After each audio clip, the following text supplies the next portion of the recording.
All right, everyone. It's Tuesday. We've got holiday week happening here. We got some funky market schedules later in the week, but Top Trades comes to us ready for action. So, Greg Guenthner, good morning, sir. How's everything in your office? It's going good. You sound really quiet again now. You could turn This up is your every volume a week. little This bit. is every week. We don't like this.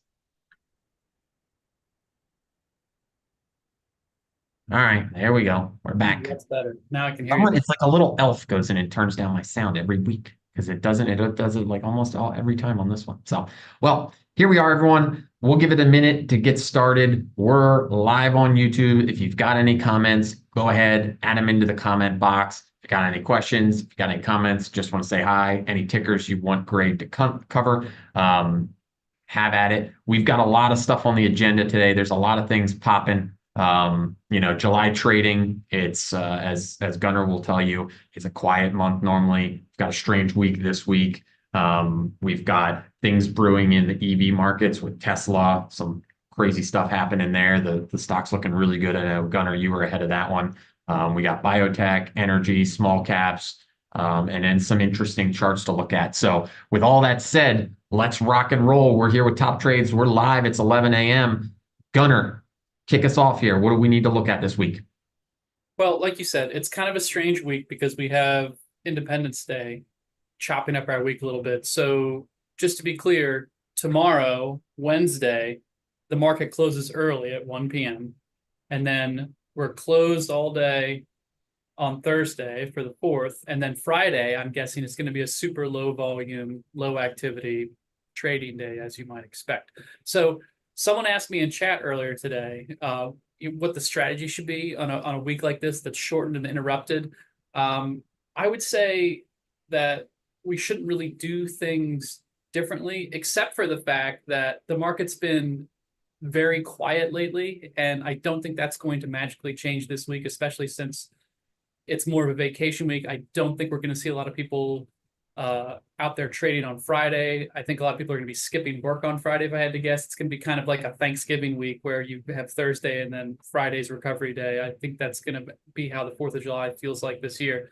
But an interesting stat that I came across on Bloomberg was that June actually was the quietest month for stocks since the pandemic, they said, and that's gauged by the average S&P daily move. So we've seen the market get a little bit of chop here. We've seen things slow down a little bit, which is pretty typical of the summer. July is typically a pretty good month for stocks. It's a pretty good month for the NASDAQ. And I say typically, like on average, for like an average year recently, tech's been doing really well in July. July's been positive for several years in a row here. It doesn't mean it has to be positive this year, obviously, but we could have kind of a beginning of the third quarter tailwind here, and it might spark some of the rotation trades that we've been talking about a lot lately. A lot of the things like energy stocks, maybe some of those forgotten tech growth stocks. So we could be in a situation where we see folks taking profits on some of the big winners from the first half of the year and then trying to move into whatever the next hot thing happens to be. And right now, like you said, the next hot thing is Tesla. Tesla is absolutely breaking out this week. We saw it start to move last week. I did a quick video on Paradigm Profits with Doug about Tesla and how I think it could be a really big trade heading into the meat of the summer, and it already is starting to take off. I mean, yesterday we saw it closed higher by 6-7%, So and yeah, then 6%. today they released Q2 delivery numbers. Again, no one was really expecting too much from Tesla. They were thinking the worst, and Tesla actually beat.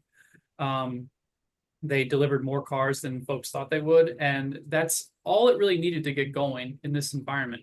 I talk about that a lot. When everyone is expecting the worst and everyone's expecting bad news, and then all of a sudden the stock turns it around, the company starts reporting something maybe that's just less bad, it can really start to take off. I have a video up here, but I'll bring up Tesla right now. And you can see here, I think what we're seeing is a massive shift underway. Sentiment got so bad heading into those earnings in April. We've talked a lot about this waterfall lower, this move to 52-week lows, and then it snapped back above that mark, and it's been digesting that good news week that it had there with the bad earnings that got a good reaction, and then the full self-driving news out of China, out of that being approved, that led to another 15% pop in Tesla stock. And then it's just been sort of milling around and digesting that move. And it started to firm up late last week. On Wednesday, it was up 5%. And right around Tuesday, Wednesday was when I was talking with Doug and I was saying, this thing's about to go to 200 and test it. It might take a little while, but it's going to test 200 and then break out. It didn't take a while at all. It did it almost immediately. We saw the little gap higher on Monday morning and then the 6% rally. And then today with the deliveries news, it's up 9%.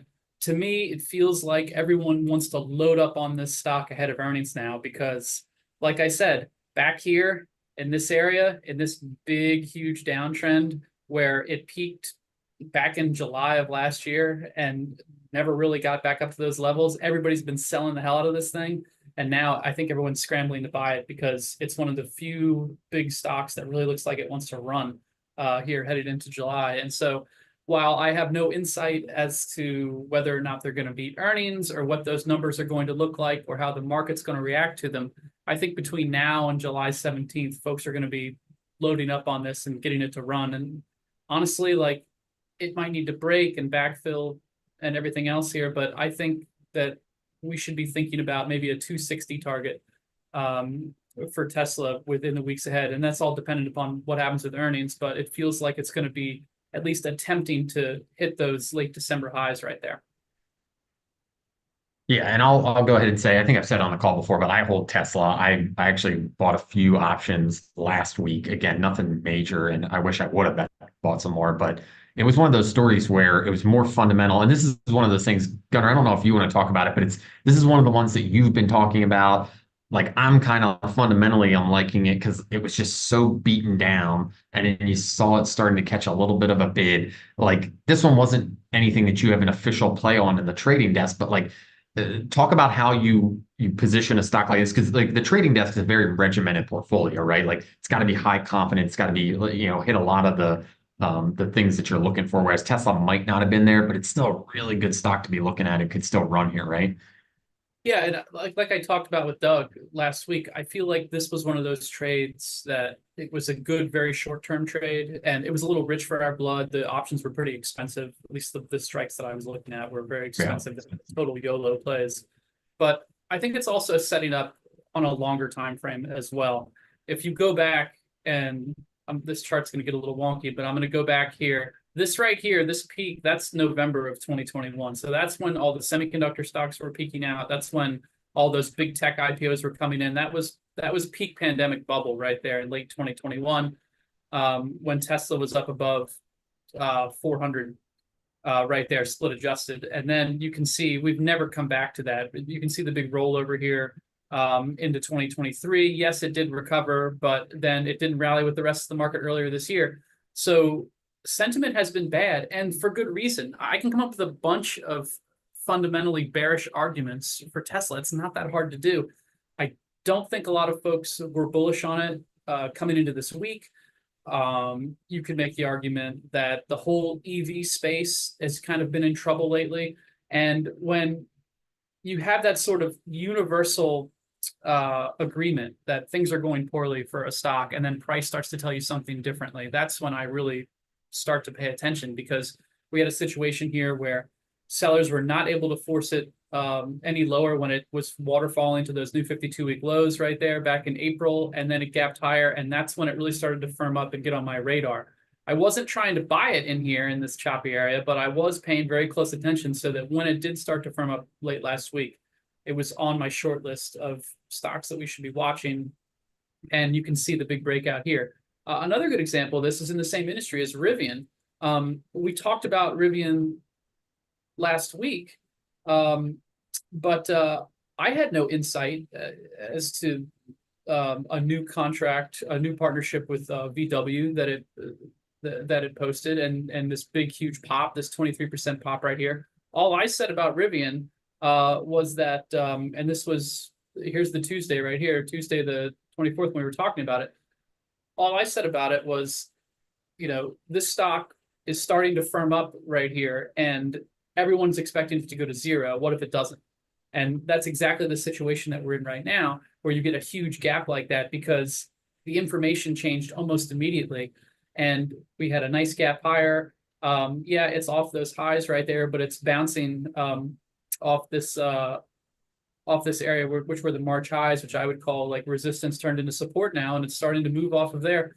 I mean, it wouldn't surprise me to see Rivian in a few months be, targeting the mid 24s, and that's significantly higher from here.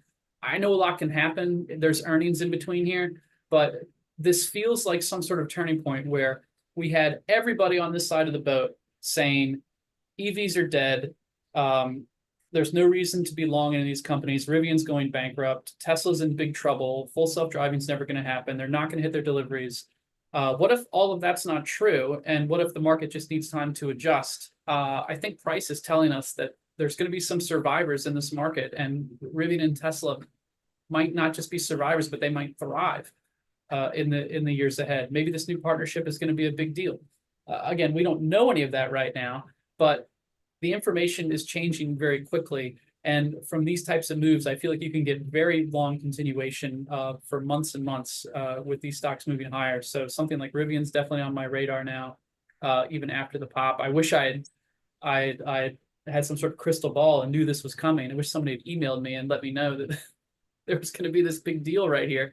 But even when we're quote unquote late to the game, and we see like a 25% move like that, and we can see it consolidate, that doesn't mean that we're not going to be able to trade this thing and get in on, the next thrust higher here. It's just a matter of biding our time and watching and seeing how it reacts. Yep. Yeah, I wouldn't, again, I put these two in different categories. I still think Rivian's got trouble, but the VW deal or the news that came out like that obviously gives them a wind in their back. Tesla, I think they just have so much stuff going for them. They were only going to go down so long. There's going to be a turning point. It seems like we're there. I mean, the momentum is definitely picking up for Tesla, and it keeps building on it. So, like you said, it could keep rolling from here. Anything else in that space, or what else are you seeing for this week? Because we got a bunch of stuff going on. Well, yeah, I'm wondering if this isn't part of a bigger rotation in this market, like I hinted at earlier. Are we in a situation now where NVIDIA finally gets a chance to rest? And again, I feel like I have to supplement these remarks every single time, because there's always somebody in the comments saying like, why are you bearish NVIDIA? Why are you trying to time the market and go against NVIDIA? That has nothing to do with anything right here. I'm just saying that NVIDIA is going to need some time to bleed off some of these big moves that it's made so far. I mean, even after dropping from its June highs, it's still up what? How much year to date is this thing up? It's up almost 150% year to date. It would be perfectly healthy for this stock to move a little bit down or sideways or both for the next 3 to 6 to 9 months, and it would not affect the company. It would not affect the shareholders that much at all. I would consider that perfectly normal consolidation action after such a massive move higher. I mean, this thing picked up the market and put it on its shoulder and dragged it higher for the first 6 months of the year. I don't think that's really an exaggeration.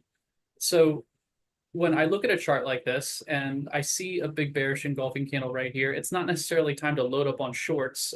I don't want to think like that, especially since the market's holding up rather well here going into July. Instead, I want to think about where's the money going to move to next. If folks get bored of trying to chase NVIDIA higher every day, then what's going to be the next play? I think Tesla's revealing itself to be the next play. I think that, we were starting to see little bits of rotation into some of the other tech growth stocks. Biotech's another big theme that we've been talking about over the past couple of weeks. Last week, when we were doing the call, it was bumping up against this pretty major area right here near 140. This is IBB. This is the iShares Biotech ETF. This is the big biotech ETF right here. It has gone down ever since then. This was our call, and it's gone a full week straight down. No real damage is done right here, but it looks like it's going to need some more time before it tests a real breakout of that 140 mark. But if and when this thing goes, I think it's going to be a big one. and it's going to go very quickly. And a lot of stocks are going to be flashing some very nice opportunities to trade on the long side. It might not happen. It might take some more time, but just judging by this type of setup right here and the fact that Biotech was looking really good and got way ahead of itself during the melt-up rally in Q4 2023, and then stalled out right as January came along, and then attempted again and failed to break out to those new highs right there. It makes me think that there could be some pent-up demand here. And if we do see a true market rotation and we see folks maybe looking for places to put their money to work, this could be it if it really starts to firm up and run in the 140s right there. So plays like that, this kind of have my attention because anything can happen in the markets, and we always have to be prepared for these rotations not to play out. But if they do, I really do think this is an area of the market that's been unloved for quite some time that could really get moving in the right direction. And again, we don't need to know any type of inside information. We don't have to have any type of special knowledge to see what's happening with price right here.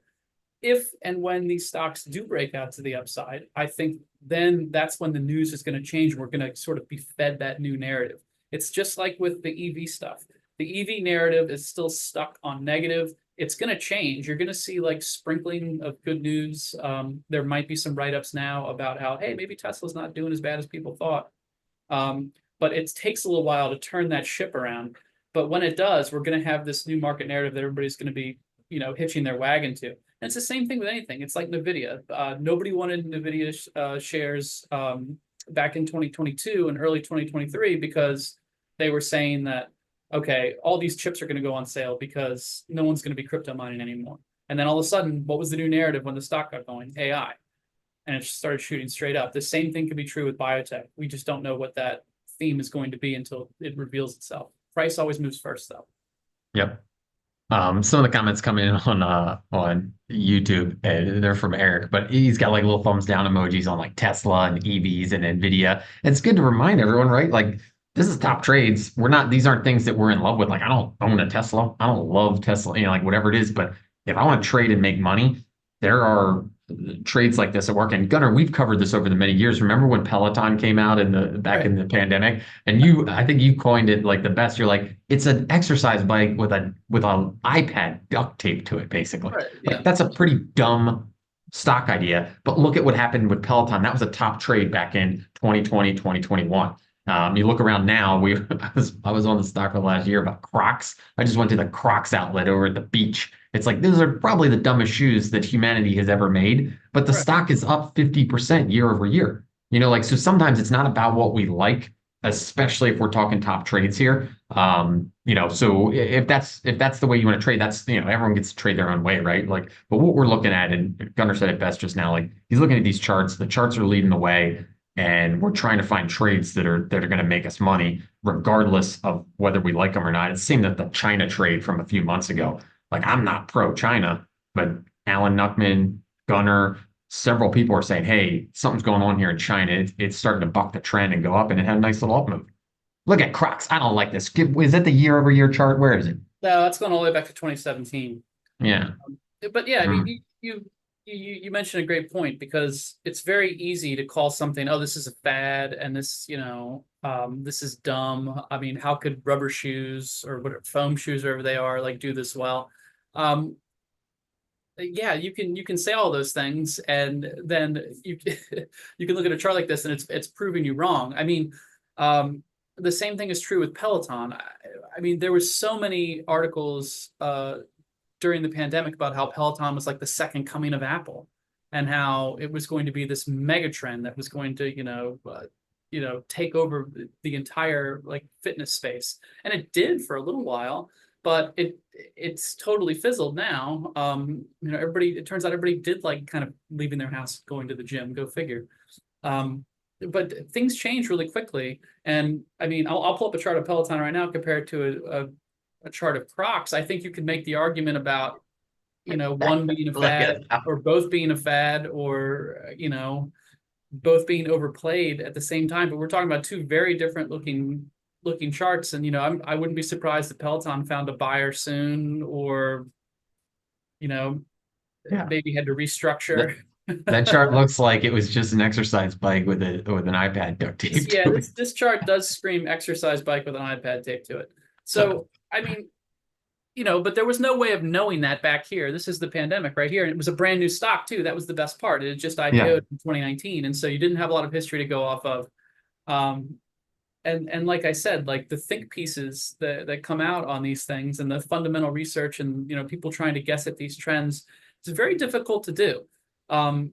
It sounds silly in the rearview mirror, but I guarantee you could find a lot of opinions about Peloton and about Apple when it first released, maybe like the iPod or the iPhone and things, and they're very interchangeable, but two very different companies that took different paths there. So it always pays to look and see what's really happening, and the ultimate arbiter of what's really happening is how much people are willing to pay for these shares. And Peloton could be in a situation where it gets rescued down here and the narrative changes, but I think we will see price move higher first if that's the case. If not, then there is no floor for this. Well, maybe zero. But that's just how the markets work, and it's the more in tune you can be with that, the better trader you're going to be. There just isn't any information out there that you're going to be able to get ahead of time that's going to clue you in on these things. You have to really just follow price. yeah. I don't know if you want to take a little break here, Gunnar. Holly wrote in some tickers. We could just bring them up if we want. She was looking at Shop, so SHOP, Shopify. Let me zoom in a little bit. Yeah, Shopify really fell apart here and had posted that really ugly earnings reaction back in May. I actually own some Shopify shares, so I do follow this stock. I think it just needs more time right here. It seems to have recovered from the bad earnings news, and it's catching and finding buyers in the $63, $64 range. Maybe it just needs some more time to consolidate under this mark before like really filling this gap and trying to move higher. If it fails right here, then it's probably headed lower into its next earnings, which are what? Yeah, very end of July right there. So we'll have to see. I feel like it's been a very sloppy uptrend, but it's been in an uptrend since this is when most stocks bottomed during the bear market of 2022. They bottomed out in around October, November. So this is the bear market bottom right here, and it's been clawing its way back ever since. I did have a little bit of a stumble here, but I still like it as long as it can maintain and then get back above this 67, 68 range and try to break out of whatever this mess that it's been in since it kind of flamed out after reporting earnings, pretty darn good earnings back in February. So again, not the prettiest chart, but it is still building off these lows. And if this is a higher low right here, then I think it's still in decent shape. Okay. Another one, PLTR. So Palantir. I own some Palantir shares. Yeah, that's on my list of something to talk about because it is a standout chart today. Yeah, look at that thing. It's looking good. This has been, and we've talked about this recently. This has been a very difficult stock to trade.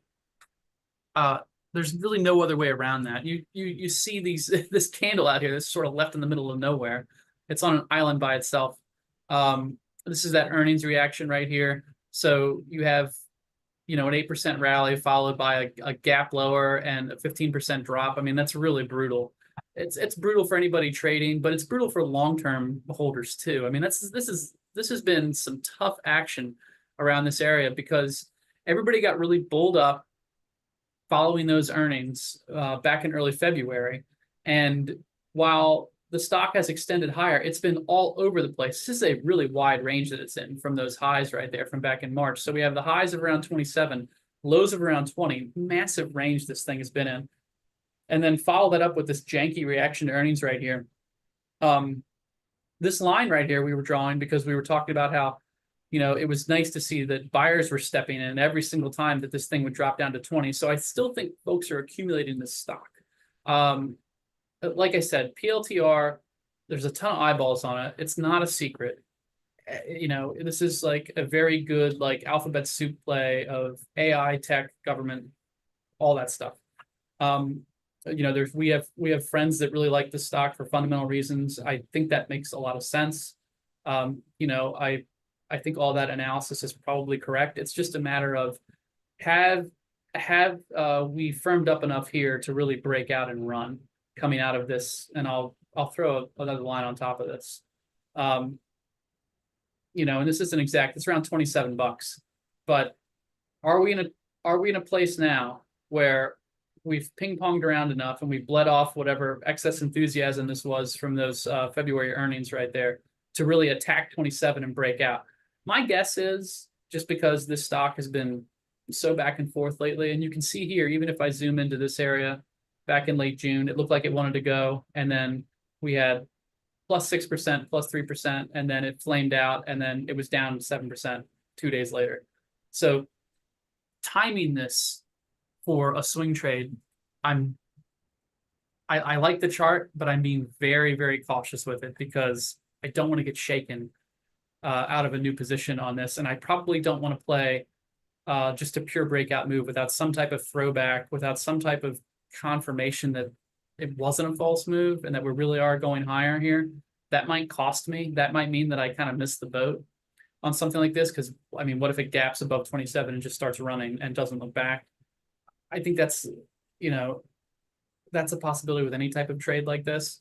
But my thinking is, we've had a few good days. Maybe we need to mill around, and if it gets nice and tight between 26 and 27 and doesn't give us a lot of volatility, then maybe it's firming up and it's going to be an easier buy. There's no guarantees that that's going to be the case, but that's really what I would like to see from this stock. I would like to see it sort of rest and maybe retreat a little bit from this area. And instead of doing this and, in this big $7 range right here, get nice and tight up there near 27 before it breaks out. I think that would give us a much better shot at actually playing this and profiting from it from a swing trading perspective. Yeah. Okay. We've got some more tickers showing up, but we'll see if we can cover those later in the call. Gunnar, I want to let you go where you want to go because you got a lot of topics. There's a lot of stuff happening. So what other charts or sectors or ideas do you have for us? Well, going back to what we were talking about with biotech, I think we have to be wary of the fact that we're going to have some charts like this because it's summertime. We're going to have some charts that look like they're shaping up and that bump up against resistance and then decide they're not ready yet. I think we can go throughout the market and see different charts like this. Small caps are the perfect example. They've been doing this for a while now, though. I've talked about the possibility of some type of rotation into small caps here. The talk doesn't mean anything, though. Like I said, I like to be prepared, and I like to try to find areas of the market that could be the next mover. A lot of them won't be, and that could be the case with small caps. They've been so back and forth. It looked like they were going to blast higher. And again, this is the melt up rally from November, December last year. I mean, they look like world beaters. They were breaking out, and you can see here that was a very clean breakout here, getting back above those 2022, 2023 highs. Remember, small caps did not play along. They didn't play nice in 2023. And then they finally looked like they were starting to break out in 2024. They did, and then they immediately retreated back in the range, and it's been kind of a sloppy mess ever since then. It's nice that IWM is holding above $200, but again, every time it looks like it's going to get legs and make a run, it retreats right back into that range. So my thinking is, if this can just tighten up, again, that's what we want to see. We want to get some of the slack out of this line. We want to see smaller candles, not these big wide-ranging candles. If this can tighten up and move up toward this 209, 210 range, then maybe we'll get some sort of small cap breakout where it runs and they actually stick. But it's one of those plays too where I'm going to need to see a little bit of extra evidence that, like, yeah, we're actually getting going here, because fool me once, shame on you, shame on me. I don't remember the quote, but I'm doing a little George Bush there for you. But all of this back and forth, all of these attempts to break out and then retreating back down there, that doesn't make for good trading. Obviously, you want to see it stick and run. So I'm watching these potential plays, but I'm in no hurry to make any big judgment call on them. I need to see, let's see SMH chill out and maybe go sideways here. It's starting to, but again, this could just be resting to move higher again. I mean, like, if it's going to keep on going, we can't stop it as much as we think it needs to take a break. Yeah. I'm not saying that like semiconductors need to go down in order for small caps to go up. I'm just saying that if we really are going to see some sort of rotation trade, then it needs to be a little bit more clear on the charts that that's what it wants to do. But again, it's summertime. We could be talking about the same thing on August 1st or August 2nd, you know, because we're just in choppy summer trading. So we'll have to see like what kind of traction that we get on some of those. I think we are starting to see some traction, however, in energy. This is the line that we drew last week where we were Yeah, talking that's about. looking good. Yeah, I think we're coming out of something here. I mean, it got a little too hot. I mean, you can see how it almost went parabolic headed into April. Energy stocks were looking really good until they weren't. And now they're really kind of starting to build here. We're not seeing a ton of extension. You can see the hollow candles, you know, they're closing at their highs. These filled-in candles, these green ones, they're rallying and then closing a little bit lower. They're still in the green for today, but we're seeing a lot of fits and starts in this market right here. But if you look at oil, you know, oil's been looking pretty good. It was over 84 earlier today, earlier in the morning. It's retreated a little bit since then, but it's really starting to stick. And I like the fact that it kind of faked us out. I mean, it looked like it was firming up in here, and this area right here might be like a higher low, and then it was like, nope. And the bottom fell of it right into early June right there, and now it just bought that right back, and it's heading back into the mid 80s. So I think, you know, again, this is a dead horse that we've beaten. I don't think we're going to see $100 oil right now. I'm not predicting anything crazy. I don't think we're going to see $150 a barrel oil, but Yeah. I think if oil does hang out in the 85 to 90 range, you know, if it gets up here near these April highs right here, I think the energy stocks are going to react accordingly, and we're going to see some good numbers come out of that group, and we're going to see some of those stocks break out of those shorter term downtrends and start to really move higher. You know, a sprinkling of them are popping up on my scans every now and then. If oil holds or pushes higher here, starts to tease the high 80s and look like it's going to go into the 90s, I think we're going to see a lot of those midstream energy stocks start to pop up. Here's an interesting narrative shift in the energy sector. Coal posted huge rallies yesterday, and the whole story behind that is what? Do you know where I'm going with this?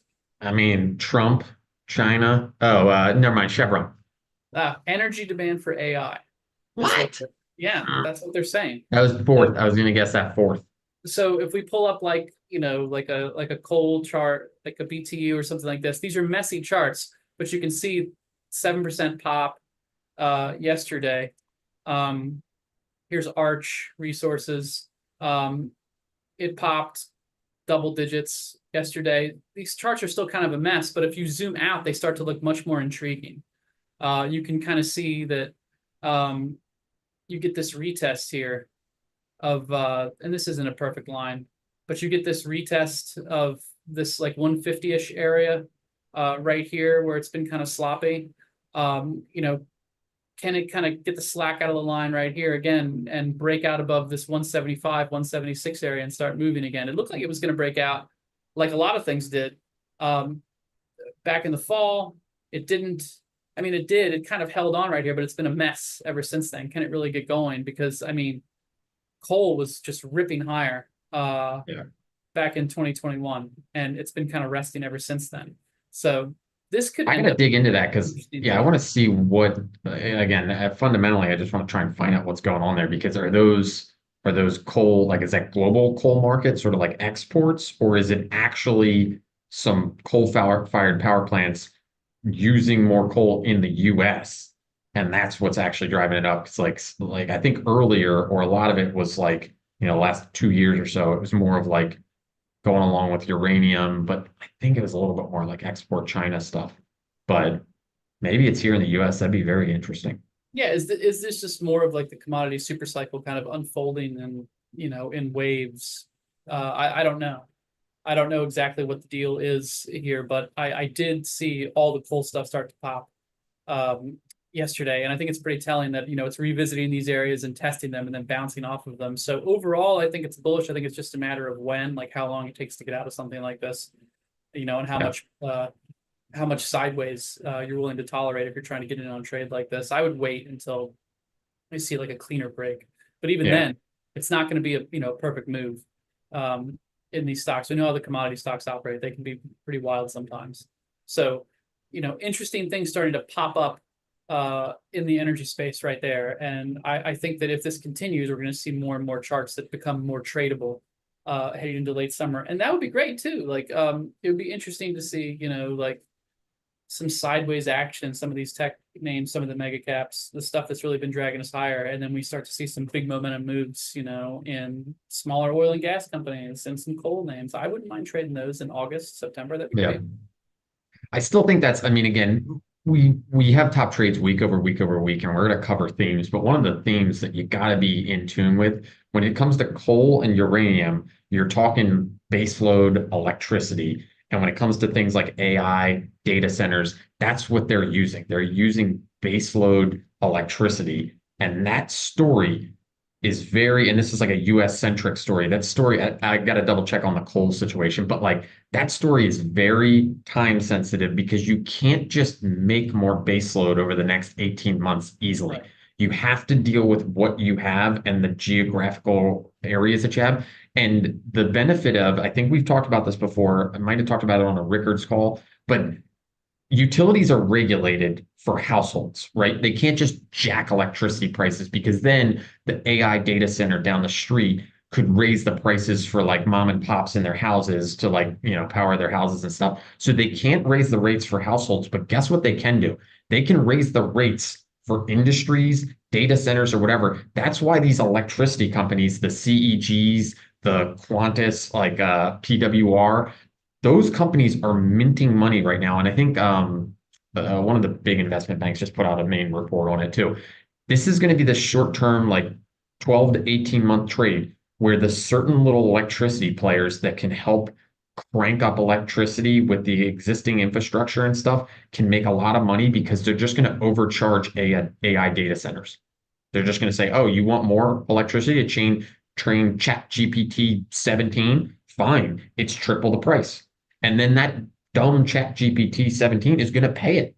They need to train their dumb little model. So it's not, again, none of this is smart. We can thumbs down it. We can do whatever we want. But I think that's going to happen. And that's a timely thing that we've talked about. Again, CEG is one of the tickers. PWR is one of the tickers. Some of the uranium stocks, I think coal is getting lumped into this. They're all in that space, this electricity short-term theme.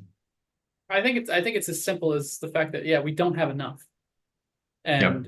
And folks are starting to quickly realize that. I think there was something that there was a news item out of Texas yesterday that they just approved a bunch of like gas-fired plants. They just don't have enough electricity. So I mean, you're going to have to adjust. It's either that or you're having brownouts everywhere, and that's a whole other conversation. But I would And there assume, might be stuff. Yeah, sorry. I was just gonna say same thing with like coal. Like there might be stuff going on that we don't really understand. And like you think about regulations in the US about coal, you're like, oh, there's no way they're gonna let coal. Maybe some of it's state by state. And if you go out to the middle of the country, maybe there's an old coal-fired power plant where it's completely fine for them to just start it back up. And then there's a little data center that's like, I'd like to do a 10-year deal with you. I'll pay you up front for XYZ, and you just give me the electricity. And then all of a sudden they build the plant. It's next to a coal plant, and that's what powers it. Like that's a money-making opportunity for both of those companies if that's capable. I don't know how the regulations working around the US, but that's how coal can play into this. It's just like nat gas flaring, all that kind of stuff. You can power stuff with it. yeah. Well, again, here I was talking all this tech rotation stuff, and it seems like tech is attempting to catch higher here. The Nasdaq has been pushing higher since we started our call, which is fine.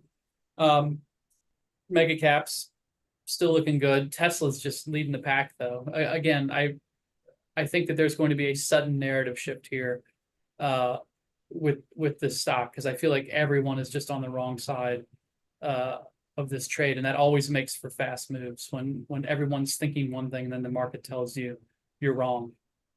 Hop on board.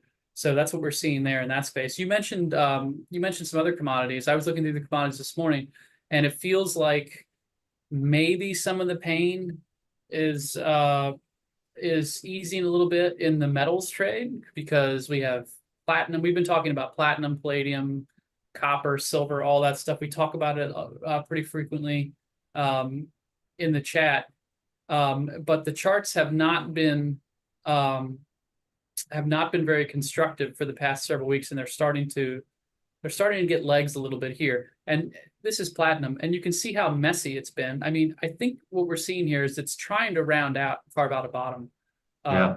right there, and it's just going to take more time. Palladium's kind of the same deal, maybe a little bit worse, but you can see it's getting so close. And these could be real rippers right here. And maybe this is a bigger inflation trade, maybe not, but you can see how it's starting to feel like a lot of these trends are bottoming out. And platinum has been firming up since, or excuse me, palladium's been firming up since late June, and it's just now starting to get legs right here. I think On these a chart like that, Gunner, real quick, because this is yeah. like a dumb trader question, but like you can see every time it's bumping up against the 200-day moving average, it seems like it's pulling back. Yeah. Would you ever look at that, like say it holds above the 200 at some point? Is that to you a buy signal? Because some people religiously trade that, but I know you're more That's not a technical. signal. That's not a signal for me. When it comes to something like a longer term moving average, I'm more interested in the direction of it. If the 200 moving average is moving up and the stock is above it, that's good. That's generally bullish.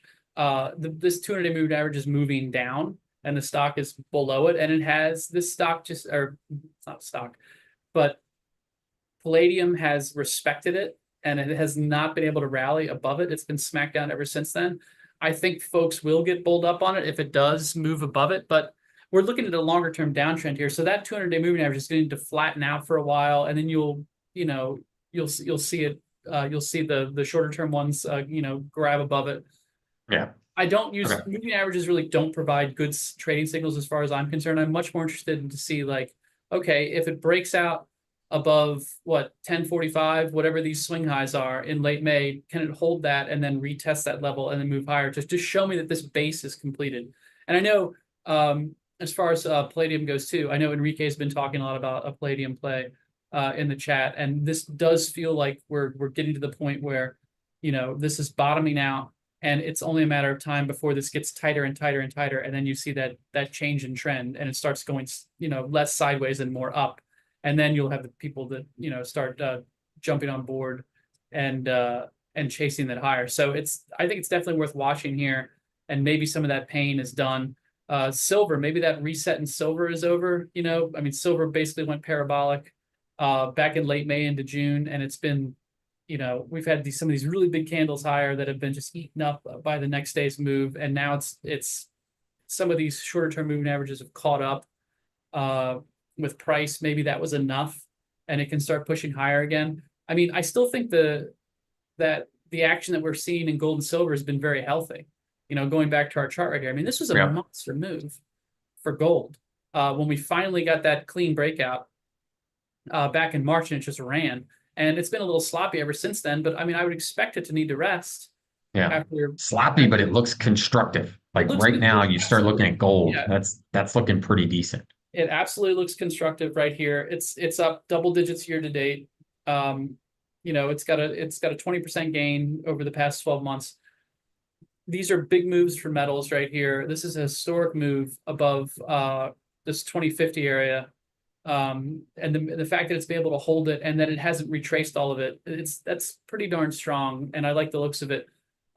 Silver, the chart looks a lot different, but at the same time, the fact that it's still managing to hold up here near $30, I think is very impressive, and we shouldn't discount this as another potential rotation or just maybe a totally separate trade heading into the later part of the summer. I think precious metals still look good. It's just a matter of biding our time and waiting for that signal to see if they break out and move from here. Yeah, and we all know the names we were talking about a few months ago or whatever. But you got Hecla, HL, you got Coeur d'Alene, Core Mining or whatever, CDE. There's a lot of good silver players, and you could just do with silver ETFs. Tons of stuff to look at there. Yeah, so I mean, I think this is the time of year where we can sort of go back and and play this game and say like, okay, has this been enough? And like, see how sloppy silver's been. I mean, look at these big moves higher, and then followed by like a 7% down day. That's a massive move.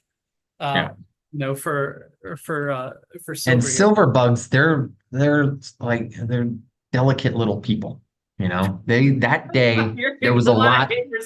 There were a lot of tears from this. I love silver, but I'm a delicate little guy too. That day got everyone really bad. Like that's why the charts. That's why top trades matters.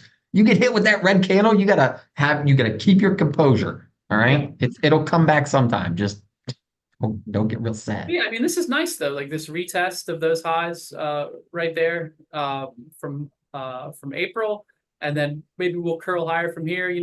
Break out above that shorter term downtrend. These charts are not broken.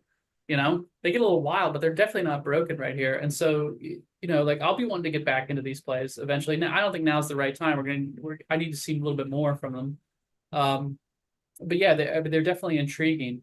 And I think maybe we'll be singing a different tune about them maybe in a month, 6 weeks, maybe less. If they really start moving again, we'll have to see. But I mean, I don't hate these charts at all.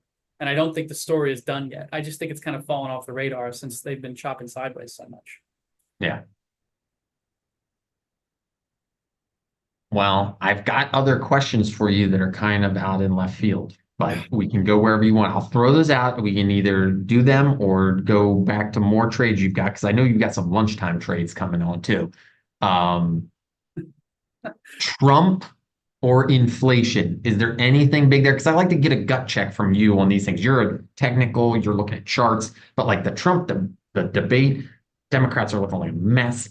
Kind of looks like Trump's going to win regardless of who they throw in there. And then this inflation thing, it just seems like inflation is going to start rampant. Anything there that you're interested in or trades that would be around it? And again, we could say that for next week too. I mean, it's up to you. I don't really have any inflation trades just yet. I would keep my eyes on the commodities. Obviously, I think the main thing about inflation is that most armchair economists think that you get a big move in inflation and then it's done. And I don't think historically it's played out that way. I think inflation happens in these fits and starts, and I mean, we could see it being an issue and popping back up on the public's radar for several years. I think that's entirely possible. I don't know how political it's going to be. I don't think it really matters at this point.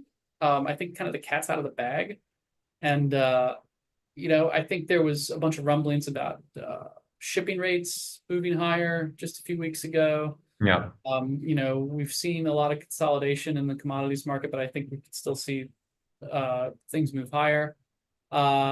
Again, like I'm less interested in who's in office, because I think it's one of those counterintuitive trades where it's kind of like solar and coal. I don't know if you remember this, but Trump talked a lot about coal during his leading up to his first term, and during his first term, that was one of his big talking points in Pennsylvania. It was like, we're going to bring coal back. Coal did terrible. They delisted the big coal ETF. Coal went straight down during Trump's first term, and solar stocks did really well. And then Biden gets into the office and he trashes coal and he talks up solar, and solar stocks go straight down during the first part of Biden's term, and coal stocks start catching and moving straight up.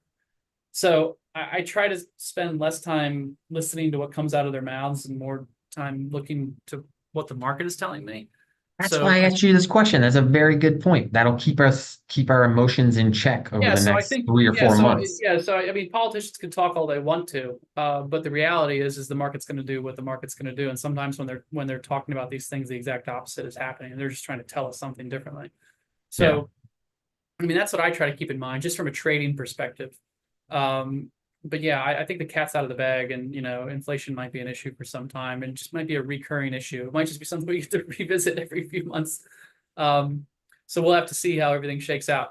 But you're right. I do have some lunchtime trades too, which I mean maybe have something to do with inflation. I mean, how much are you paying for your bowls these days? Your bowls of food. Dude, what did I buy the other day? It was crazy expensive. Can't remember. It was something. What? But yeah, one of these like chains where you order on the app, and I was like, it was like $60 for the family. Yeah, fast food's kind of like it's kind of a hot topic, because people can get on TikTok and talk about like, I went to Five Guys and I spent $150 for a milkshake and hamburgers for my family. So I think that's where inflation really becomes real to people, and that's when people start to say like maybe the government numbers aren't really super accurate. but there is definitely a bull market in food bowls, and we've talked about this before. And The bull market.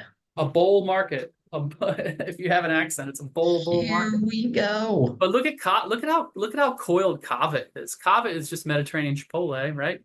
Yeah. And I mean, this doesn't get much tighter right here. And this is one of those charts where I look at it and I say, all right, like, when are we going to break?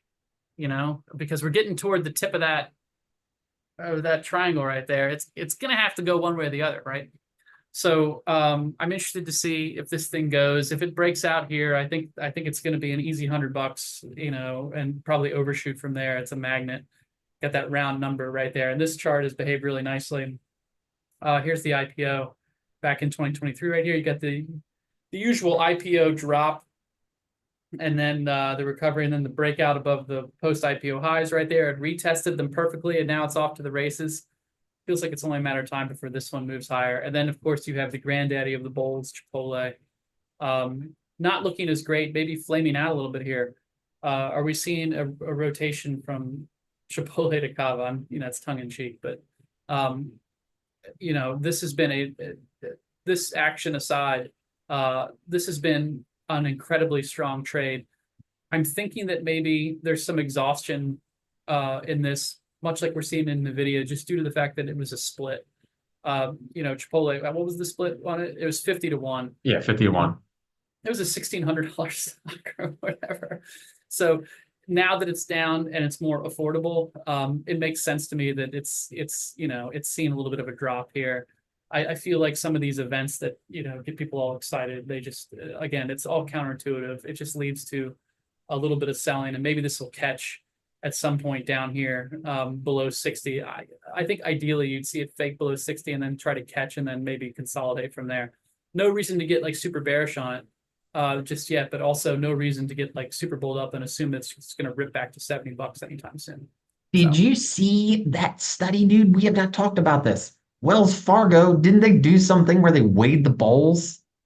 Dude, you got to go home. Everyone, Google this story. They did a test on Chipotle. They did like 30 bowls that they bought from the place, 30 that they did on the app, and they took them back and they weighed them and they did all this analysis on it. It's great. Let me guess, you don't get as much food when you order ahead of time because you don't see them doing it. Right? There was a large discrepancy between like the highest weighing bowl and like the lowest weighing bowl. Like it's that you can get got in Chipotle if you go the wrong way. Most likely if you just order on the app, you're not getting as much. It's going to be all rice. That's the trick. You get this 50-pound bowl of rice and nothing else. So, yeah, is what it is. But I mean, the stock, it's in a longer term uptrend right here. I mean, it's looked really good. Really started to catch and run back in October. Split adjusted, what, $37, all the way up into the, almost $70 right there before it's retreated a bit. Really nice looking chart. We like our food in bowl form now. That's the only way we. So that's an interesting play right there. I have another kind of like forgotten tech stock, a chart that I've been watching lately. It's an oldie but a goodie, and it's Roku. Roku has not looked good recently. You can see how this chart is a bit of a mess the further you go back. This was one of the hot stocks to trade during the pandemic. Here's your pandemic crash right here. It was a straight up one, and it really never recovered. It caught a little bit in 2023 and tried to move higher, but it's been a mess ever since then. For whatever reason, and I don't know why, it keeps on popping up on my scans because it's up until today, it had moved higher for like 2 weeks straight off of its lows right there. So just looking at this chart, I mean, is this thing done going down? Is the question. Was this a big false move lower? And keep in mind, like the ideas here, like we were talking about Tesla and how it waterfalled lower and undercut those 52-week lows and then immediately pop back up above them. That's what we have happening here. Different but very similar action here in this, where this looked like it was about to fall off a cliff, and then all of a sudden buyers have stepped in for 1, 2, 3, 4, 5, 6, 7, 8 straight trading days up until today, where it's down 2.5% or so, retesting this. I mean, if this thing really gets going and breaks out of this little base right here, we could be onto something, at least short term. I'm not saying that it's going to shoot right back to $100, you know, within a week right there, but maybe things aren't as bad as people think, you know. Maybe folks want to load up ahead of earnings. Maybe somebody knows something. I don't know what the situation is, but when you see kind of a move like this on a stock that everybody has decided they hate, and I mean, with good reason. I mean, imagine like, you know, you're a buy and hold investor grabbing this thing on like an earnings gap right here where it's up 30% and then watching it rally and then just lose it all, you know, 3 months later, the very next earnings report. I mean, this has been some ugly, difficult action right here. Maybe this is a decent bottom bouncer. And again, it comes down to, are we going to rotate into some of these forgotten like tech plays that haven't really played nice so far this year? And will there be reason to? I think if something like this breaks out and runs, it might be a good like pre-earnings runner right there. Take some gains off the table before the 25th of July when it reports. Just kind of an offbeat idea right there.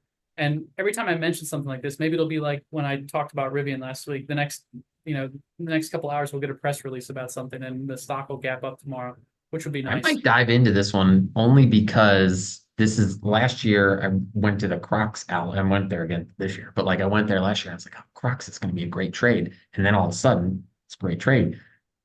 This time I went, we had a little beach house or whatever. Freaking Roku remote controllers like all over the place.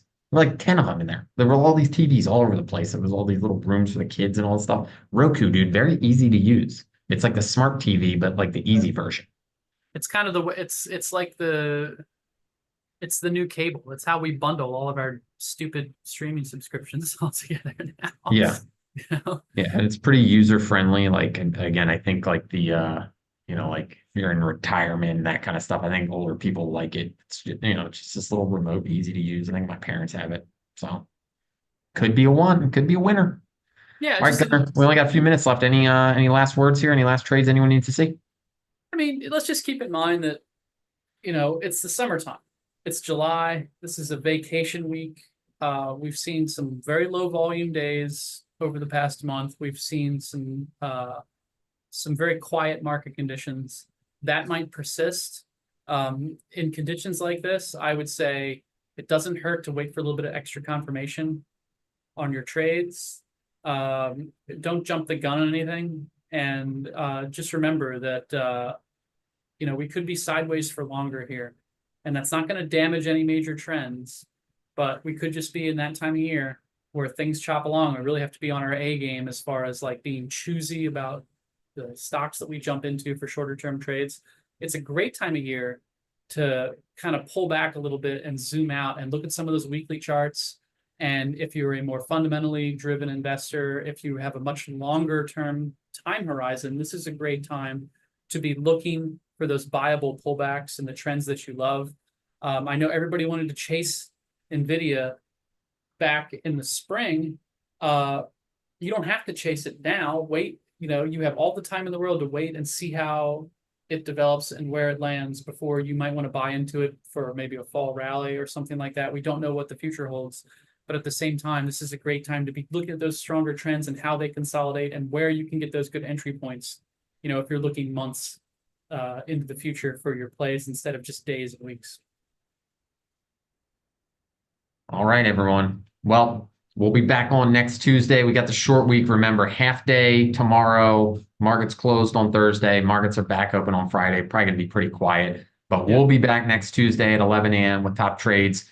Otherwise, if you're one of Gunnar's paid readers, hop into the chat. He's in there every morning giving market analysis. And I know you guys have a trade on now, so he'll be updating that as it comes as well. So thanks, everyone, for tuning in. Thanks for all the comments on YouTube. We appreciate you. Give us a like, subscribe, whatever you got to do, all the good stuff. And we'll see you next week. Thanks, Gunnar. Yep.